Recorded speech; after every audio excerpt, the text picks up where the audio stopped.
Hello everyone, आप सबका स्वागत है मार्केट पे चर्चा पर। आज फिर से मैं रोहित, मेरे साथ हैं नैन्सी और हमारे साथ है doctor Ravi Singh, head of the department research desk से।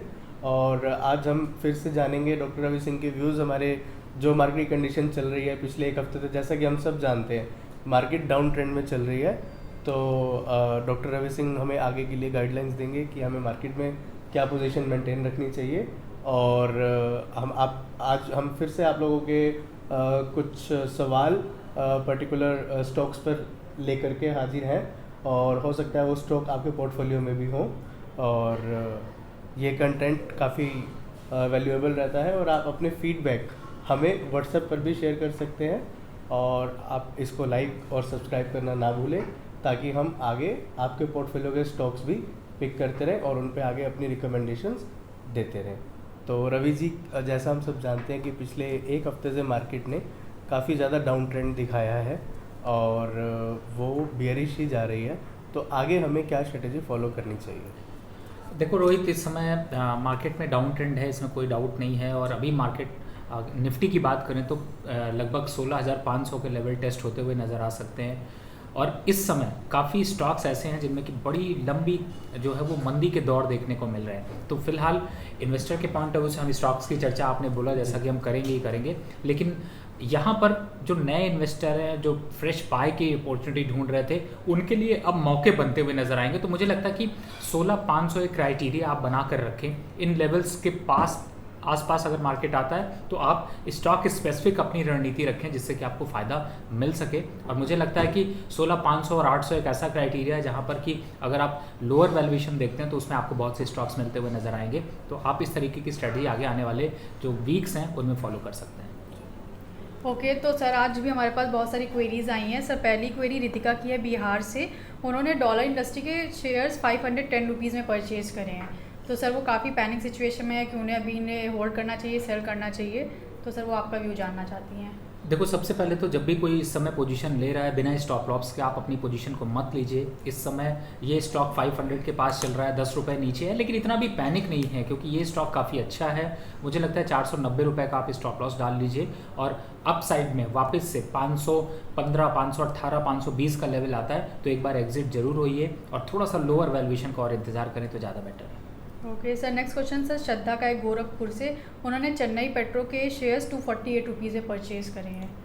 232 रुपये ये स्टॉक चल Yes, रहा है sir. और इसीलिए शायद यहाँ पर डर पैदा हो रहा होगा क्योंकि मार्केट एक डाउन ट्रेंड में। लेकिन चेन्नई पेट्रो एक ऐसा स्टॉक है जिसके कि स्ट्रॉन्ग फंडामेंटल हैं। चार्ट्स पर थोड़ा करेक्शन जरूर दिखाई दे रहा है और करेक्शन एक बार 225 रुपये तक के आपको देखने को मिल सकते हैं। तो मुझे लगता है कि आप 225 का एक स्टॉप लॉस जरूर डाल लीजिए। अगर 225 के नीचे क्लोज करता है तो आप एग्जिट करिए, नहीं तो बने रहिए। और अप साइड में वापस से आपको 252 और 256 रुपये के रेट आपको देखने को मिल सकते हैं। तो थोड़ा सा लंबा समय लगेगा लेकिन फ़ायदा मिलेगा। प्रॉफिट की ट्रेड है, अच्छा ट्रेड है, बने रहिए। जी, अगला सवाल विकास जी ने पूछा है गाज़ियाबाद से। वो ये जानना चाहते हैं, उन्होंने IGL का शेयर लिया था और उन्होंने 42 रुपये के रेंज में शेयर को ख़रीदा है, तो अब उन्हें आगे क्या करना चाहिए? आई थिंक रोहित 425 रुपये के पास ये स्टॉक चल रहा है तो 442 के पास खरीदा होगा। तो अगर 442 के पास खरीदा है तो देखिए 425 है, गैस की डिमांड यहाँ पर अच्छी खासी निकल कर देखने को मिल रही है। तो ओवरऑल यहाँ पे एक स्टॉप लॉस डाल लीजिए 415 रुपये का। और अप साइड में अभी 442, 450 के लेवल जरूर आपको देखने को मिलेंगे। तो ऐसा पैनिक होने की ज़रूरत नहीं है, स्टॉक काफ़ी अच्छा है, वेट करिए, आपको बेहतर मुनाफा मिल सकेगा। जी, अगला सवाल कीर्ति ने पूछा है नोएडा से। वो ये जानना चाहती हैं कि गुजरात गैस का जो शेयर है वो 500 रुपये के आसपास उन्होंने एंट्री किया था गुजरात गैस को अपने पोर्टफोलियो में, तो अब उन्हें आगे क्या रणनीति अपनानी चाहिए इसके लिए? देखो रोहित, लॉन्ग टर्म पे तो उन्होंने नहीं बताया कि इनको लॉन्ग टर्म चाहिए, शॉर्ट टर्म चाहिए। मार्केट में अगर डर लग रहा है तो 20 रुपये आपको मिल रहे हैं, आप एक बार को प्रॉफिट बुक कर सकती हैं। और वापस से जैसे मैंने बताया कि निफ्टी 16,500 और 800 के बीच में जब कंसोलिडेट करने लगे, स्टेबल हो जाती है, 1-2 हफ्ते के लिए आप मार्केट से बाहर जा सकती हैं। तो आप यहाँ पे इससे मुनाफा वसूली करके आप एक बार को एग्जिट होइए। अगर मुनाफा वसूली नहीं करना चाहती हैं तो मुझे ऐसा लगता है कि यहाँ पर 500 का एक स्टॉप लॉस डाल लीजिए। अप साइड में टारगेट अगर आप मुझसे पूछे तो 540-45 के लेवल देखने को मिलेंगे, लेकिन थोड़ा सा समय लगेगा। तो आप 500 का स्टॉप लॉस डाल के आप बने भी रह सकती हैं, नहीं तो मुनाफा वसूली कर लीजिए, ज़्यादा अच्छा। और सर अगर इस स्टॉक में अगर कोई पार्शियल एग्जिट लेना चाहे तो क्या राय रहेगी सर? देखो ये ऐसा मार्केट है जिसमें पार्शियल एग्जिट होने का इस समय अभी टाइम नहीं है, क्योंकि अगर आप स्टॉक है या तो आप उससे बाहर निकल जाइए या फिर आप दूसरे स्टॉक की तरफ स्विच कर जाइए, क्योंकि पार्शियल एग्जिट तब बनता है जब उसमें अच्छा खासा मुनाफा आ रहा हो। छोटा मुनाफा है तो फिर पूरा निकलने में ज़्यादा समझदारी है। जी sir. Next question sir Shivani का है नोएडा से। उन्होंने अपोलो टायर के शेयर 290 रुपीज़ में परचेज करे हैं। देखो 292 पे किए हैं, 272 के पास ये स्टॉक Yes, चल sir. रहा है। मुझे लगता है कि थोड़ा सा मुनाफा वसूली हावी हुई है, लेकिन ये स्टॉक काफ़ी स्ट्रॉन्ग फंडामेंटल के साथ है। 262 रुपये का आप स्टॉप लॉस डाल के इस स्टॉक में बने रहिए।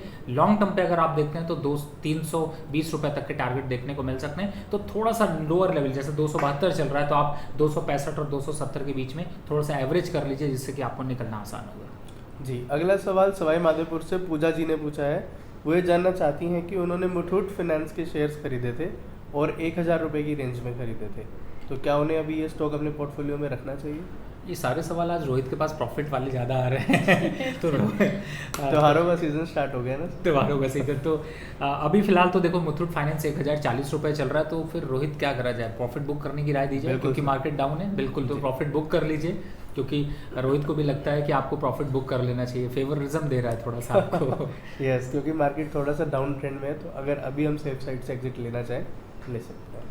ठीक जी, नेक्स्ट हमसे क्वेश्चन पूछा है पंकज जी ने सूरत से, गुजरात से। वो ये जानना चाहते हैं कि उन्होंने डीसीबी बैंक को अपने पोर्टफोलियो में ऐड किया था और उन्होंने 100 रुपीज़ के अराउंड इस शेयर को खरीदा था। देखो रोहित, ये ऐसा स्टॉक है जिसे कि आप 85 के स्टॉप लॉस से आप रख सकते हो, और लंबे समय पे ये 125 और 32 रुपये तक के लेवल दिखा सकता है। तो मेरे हिसाब से वैल्यू बाइंग इन्वेस्टर है। बिल्कुल इसको आप पढ़े रहिए, स्टॉक में बने रहिए, समय दीजिए, अच्छा मुनाफा देगा आपको। ओके, तो व्यूवर्स अब आपके लिए रैपिड फायर राउंड है यहाँ पर। तो सर पहला क्वेश्चन है कैनरा बैंक 232 रुपीज़। एक बार को 232 है तो मुझे लगता है थोड़ा सा भी वेट कर लीजिए। एक स्टॉप लॉस यहाँ पे दूंगा 112 रुपये का। Sir Excel industry 1500। फिलहाल एग्जिट होना चाहिए। स्टॉक डाउन ट्रेंड में 1250 चल रहा है तो एग्जिट हुई है। Sir PVR 1960। 1960 इससे भी एग्जिट होना पड़ेगा। कोई अच्छी मूवी नहीं आ रही है। अगर अच्छी मूवी आ रही होती तो शायद थोड़ा सा उम्मीद करते हैं, तो मुझे लगता है कि एक बार इससे भी आपको एग्जिट होना चाहिए। ओके सर जेके सीमेंट्स 2600। इस पे बने रह सकते हैं। अपसाइड में वापस से 2750 तक का टारगेट देखने को मिलेगा। स्टॉप लॉस डाल लीजिए 2450 का। सर हैवेल्स 1290। मुनाफा अच्छा हो रहा है, 1322 रुपये चल रहा है। एक बार प्रॉफिट बुक कर लीजिए। Sir BEL 100 rupees. 109 रुपये चल रहा है। 115 का टारगेट है, लेकिन अगर आपकी रिक्वायरमेंट है तो पार्शियल प्रॉफिट इस पर बुक कर सकते हैं, नहीं तो आप चलने दे सकते हैं 115 के टारगेट के लिए। Sir Adani ports 900। 850 रुपये स्टॉक चल रहा है। थोड़ा सा मुनाफा वसूली में अभी डाउन आया है, होल्ड करके रखिए 800 के स्टॉप लॉस से। Sir Adani power 350। फिलहाल तो प्रॉफिट बुक करना चाहिए। 350 वापस दिख सकता है। 375 चल रहा है तो एक बार प्रॉफिट बुक कर सकते हैं। ओके, तो व्यूवर्स आज के लिए यहीं तक, और आई होप कि आप ये वीडियो मिस नहीं करेंगे, क्योंकि इसमें हमने काफ़ी चुनिंदा स्टॉक्स को सेलेक्ट करा हुआ है जो आपके लिए हेल्पफुल होंगे। और वीडियो को लाइक और कमेंट शेयर करना ना भूलें, जिससे कि आपको भी हेल्प मिलेगी और हमें भी मोटिवेशन मिलेगा। Thank you.